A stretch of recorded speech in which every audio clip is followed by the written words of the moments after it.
Hi everybody, welcome to Hashtags All About AYA Cancer. I'm Steve. And I'm Lauren. And today we are continuing our 4-part series on family planning and challenges for AYAs. And as promised, we have Paige in the studio with us today. Welcome, Paige. Hey Steve, hey Lauren. Hi Paige. Thanks for having me. Of course. So Paige, we've gone through the series with the 3 parts so far, and now we have you in here. Tell us a little bit about yourself.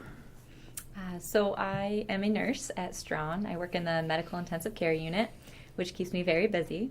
I also just started school in January at St. John Fisher to obtain my master's, which will be a family nurse practitioner, which has always been a dream of mine.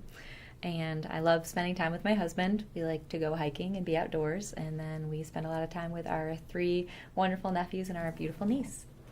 Awesome. Very cool.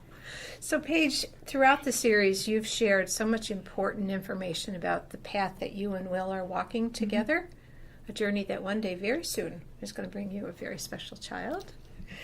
To close the series, I asked you to explain the role that cancer played as you navigated this difficult challenge. Let's listen to what you had to say. Growing up and in high school, I was never very confident in myself.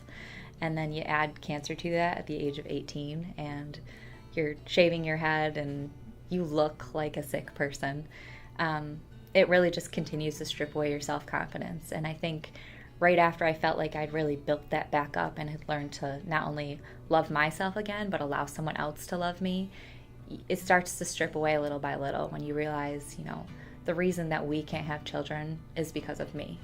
And it's because of my cancer experience. And it's a lot of just confidence issues that you battle with and self-loathing. And while I know that it's not my fault, deep down I'm always just, wondering if anyone's ever going to resent that, or, if our kids someday will be upset about that. And I think after having gone through cancer, where your body already hates you and is fighting against you, to have to go through again when you're struggling with fertility is knowing that, as a woman, my body hates me again.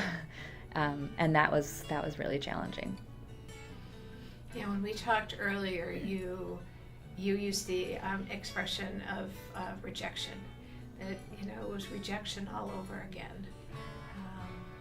But Will never rejected you. No, he's a good egg. No, it really is. And I had forgotten what word I used previously, but rejection is perfect. You're, like I said, your body's fighting against you, and it feels like it's rejecting you when you're going through cancer. And even after that, for the longest time, you feel rejected. You feel rejected in a lot of areas of life because you're still trying to rebuild physically and mentally and emotionally.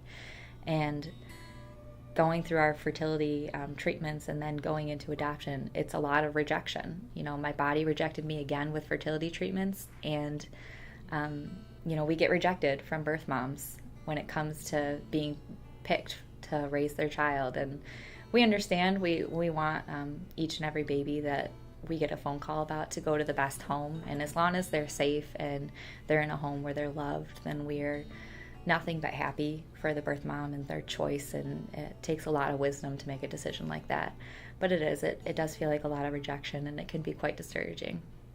Paige, First and foremost, just want to thank you for sharing everything that you just throughout all 3 parts. I think it can't be easy to do, so thank you so much for doing that. Thank you for listening. And I echo Steve's thanks. It's always awesome to talk with you and hear your experience, Paige. But before we go, one last thing. What would be your best piece of advice to another couple like you and Will who are facing this very, very difficult challenge? My best piece of advice would just be to tell other couples who might be going through the same thing that it's always going to be hard, and it's going to feel like it's an uphill battle, and it's going to feel like it's constantly pouring on you. But just to think about those little patches of blue in your sky and just reaching the top of that mountain. And we just know that someday when we bring our child home, it's going to be totally worth it. Every challenge and every struggle is going to be totally worth it.